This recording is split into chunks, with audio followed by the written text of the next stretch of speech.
આજે આપણે વાત કરીશું શંખેશ્વર જૈન તીર્થ કે જે ગુજરાત રાજ્યમાં પાટણમાં આવેલું છે। જો તમે અમારી ચેનલ ઉપર નવા હો તો અમારી ચેનલને લાઈક કરો, શેર કરો અને સબસ્ક્રાઈબ કરો।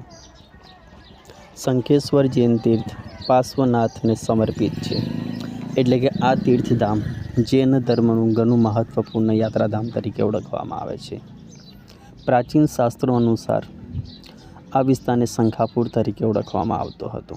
તેની સાથે એક દંતકથા પણ જોડાયેલી છે કે અષાઢી શ્રાવક હતાશ થઈ ગયો હતો અને તે નિર્વાણ, મુક્તિ અને મોક્ષ વિશે પ્રશ્ન પૂછવા લાગ્યો।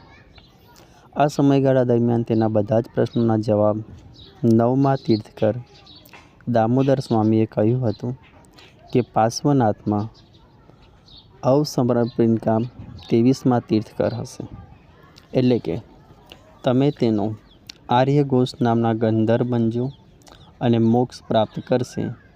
ત્યાં શ્રાવક પછી ભગવાન પાર્શ્વનાથની પ્રાર્થના કરવામાં આવશે અને તેમની મૂર્તિ પૂજા કરવામાં આવશે।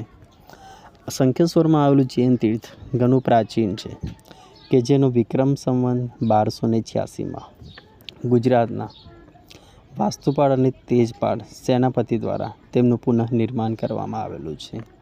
શંખેશ્વરમાં ઘણા જૈન મંદિરો આવેલા છે, જેમાંથી મુખ્ય મૂર્તિ 182 સેન્ટીમીટર ઊંચી છે કે જેમાં પદ્માસન મુદ્રામાં પાર્શ્વનાથની સફેદ રંગની મૂર્તિ જોવા મળે છે।